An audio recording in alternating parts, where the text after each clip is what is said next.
Hi everyone, আসসালামু আলাইকুম। কী অবস্থা, কেমন আছেন? আশা করি আল্লাহর মধ্যে অনেক অনেক ভালো আছেন। অ্যান্ড যদি প্রশ্ন করেন আমি সেক্ষেত্রে তো বলতেই হয় অফকোর্স আলহামদুলিল্লাহ, কেননা আমি আপনাদের দোয়ায় অনেক অনেক ভালো আছি আলহামদুলিল্লাহ। আর এখন আমি আছি হচ্ছে মাদ্রাসা আনোয়ারুল কুরআন মাদ্রাসায়, যা কিনা রায়পুরা নরসিংদীতে অবস্থিত। তো আমি আজকে এই মাদ্রাসা সম্পর্কে আপনাদেরকে কিছুটা টিউটোরিয়াল দিব, বা সম্পূর্ণ মাদ্রাসাটি আপনাদেরকে ঘুরিয়ে দেখানোর চেষ্টা করব। তো এখন আমি যেই ভবনটার মধ্যে আছি, এটা হচ্ছে জামিয়ার সবচেয়ে পুরাতন একটি ভবন।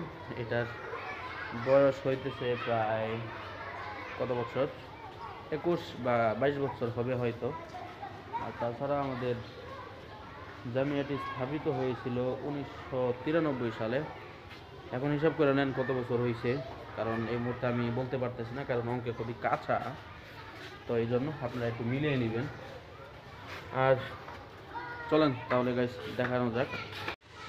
তো গাইস, আমার হাতে এই মুহূর্তে যে ফোনটি আছে, এটা হচ্ছে অনেক পুরাতন একটি মডেল, যার কারণে যখন সেলফি ক্যামেরা ইউজ করি ভিডিও থেকে সরাসরি ব্যাক ক্যামেরায় যাওয়া যায় না। এই জন্য ভিডিওটা কাট করে আবার নতুন করে স্টার্ট করতে হয়। তো গাইস, মাদ্রাসা সম্পর্কে চলুন শুরু করা যাক। এটা হচ্ছে একটি নাজেরা বিভাগ। নাজেরা বিভাগ এখানেই শেষ না, আরও কয়েকটা আছে। এই জায়গার মধ্যে বেশ ইন্টারেস্টিং বিষয় হচ্ছে, এই জায়গায় নুরানি নাজেরা টোটাল 60টা শ্রেণী আছে। তো এই জায়গায় ছাত্র সংখ্যা অনেক বেশি, মক্তবে প্রায় 500 বা 600 প্লাস হবে। তো এটা হচ্ছে একটা যেটাতে আমি থাকি, আর বাকিগুলো দেখাচ্ছি। এখানে এই ভবনটা প্রায় অনেকটাই পরিত্যক্ত, যার কারণে অনেকগুলো রুম ফাঁকা থাকে। এই পাশে একটা রুম আছে সামনে, এটা হচ্ছে স্টোর রুম, আর এটা একটা বিভাগ, আর এটা হচ্ছে শিশু শ্রেণী।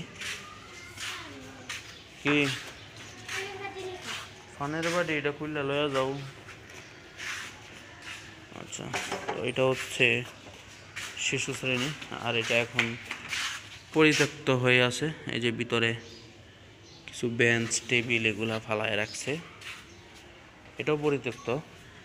আর আমি যখন এই মাদ্রাসায় প্রথম আসছিলাম 2022-এ হবে হয়তো, মেবি আমার সঠিক মনে নেই। তো এখন এই রুমটাও পরিত্যক্ত। তখন আমি সর্বপ্রথম আসার পরে এই রুমটাতে ছিলাম, এখন তালা ঝুলায় রাখছি। ওই ব্যবহারিক কিছু আসবাবপত্র আছে। আর তাছাড়া এখানে যে রুমটা আছে এটা অনেকটা পরিত্যক্ত, কিন্তু কিছুটা হলেও কাজের। এই রুমের মধ্যে লাকড়ি রাখা হয়েছে, বা এটা আগে ফাঁকাই ছিল, এই কিছুদিন যাবত এটার মধ্যে লাকড়ি রাখা হয়েছে। আর জামায়াতে হেদাতুন্নাহ। তো গাইস, সর্বপ্রথম যখন মাদ্রাসা করা হয়েছিল তখন এটা মূলত কিতাব বিভাগের জন্য করা হয়েছিল। এখন কিতাব বিভাগ হইতেছে ওই পাশের ওই বড় ভবনটায়। আর এটা এখন দুইটা টোটাল রুম আছে হচ্ছে 2, 4, 6টা থেকে এখন মাত্র 2টা ব্যবহার হইতেছে, আর বাকি 4টাই পরিত্যক্ত হয়ে আছে। আর মাদ্রাসার তৎকালীন অফিস ছিল এটা। এটা এখন শুধুমাত্র বড় হুজুরের কামরা হিসাবে ব্যবহার করা হয়। আর এই পাশে যেটা, এটা হচ্ছে একটা নুরানি বিভাগ। নতুন নাজেরা দেওয়া হয়েছে, বা 17 তারিখে আমাদের মাদ্রাসায় প্রায় 130 জন বাচ্চাদেরকে নতুন কোরআন শরীফ দেওয়া হইব। যে দেখেন, এদেরকে কয়েকদিন আগে আমরা এই কোরআন শরীফগুলো বাংলা বাজার থেকে আনছি। এদের অনুষ্ঠানটা হচ্ছে 17 তারিখে। তো কিছুদিন আগে মাহফিল হয়েছিল, মাহফিলের জন্য বাচ্চারা রুমগুলো সাজাইছিল। এখনও রুম ডেকোরেশন অনেকটা আছে। যে এই পাশে হুজুরের বেডের উপরে একটা গেট ডিজাইন, সাধারণত এটা দরজার মধ্যে লাগানো হয়, মাহফিল শেষে এই জন্য জানলার মধ্যে লাগাই রাখছে। এই যে বিষয়টা মারাত্মক।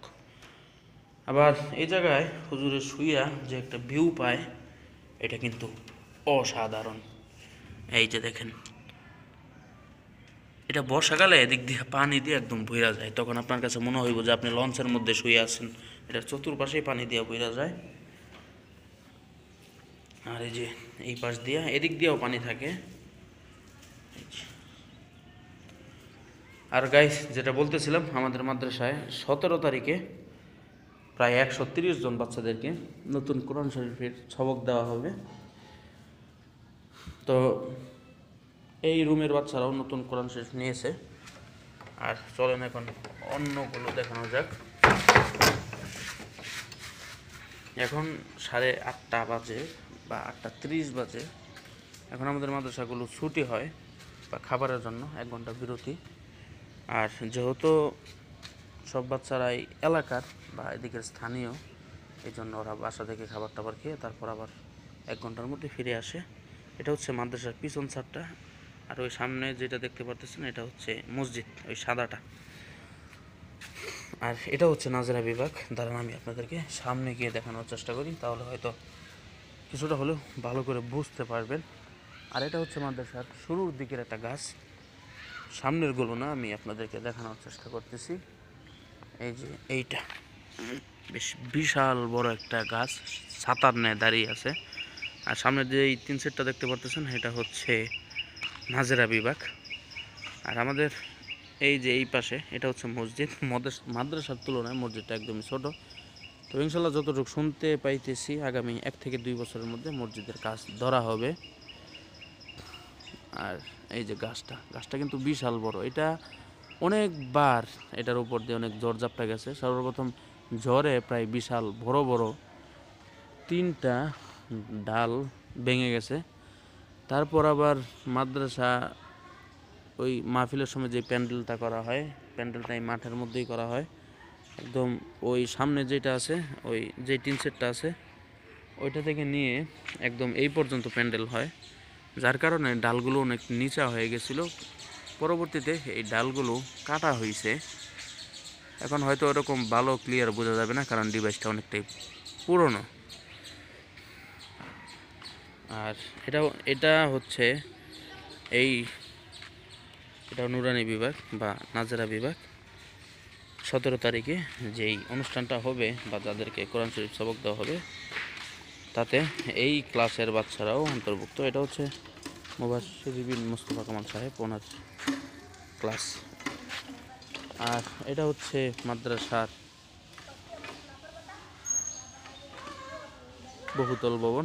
এটাতে 6 তলা ফাউন্ডেশন করা আছে, যাতে এখন শুধুমাত্র 3 তলার কাজ করা হয়েছে।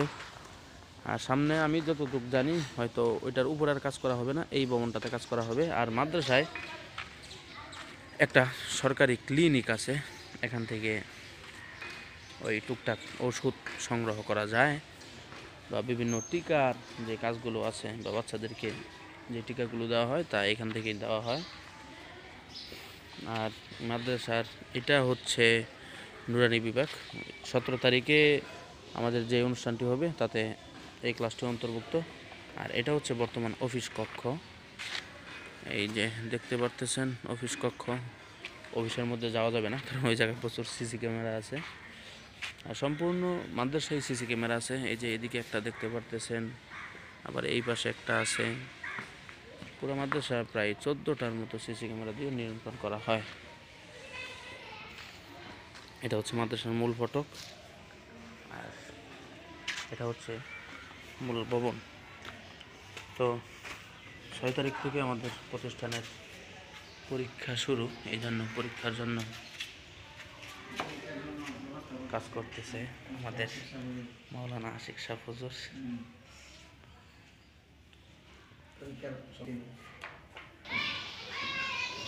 তো গাইস, আজকে যেহেতু 6 তারিখ আমাদের মাদ্রাসায় পরীক্ষার শুরু আজকে থেকেই, যার কারণে ভিডিওটা আর কন্টিনিউ করা যাইতেছে না। তো অবশ্য যদি সাবস্ক্রাইব করে রাখেন তাহলে আপনাদেরকে অবশ্যই দেখানোর চেষ্টা করব। কালকে যেহেতু শুক্রবার, তো কালকে আপনাদেরকে সম্পূর্ণ মাদ্রাসার টিউটোরিয়াল দেওয়ার চেষ্টা করব।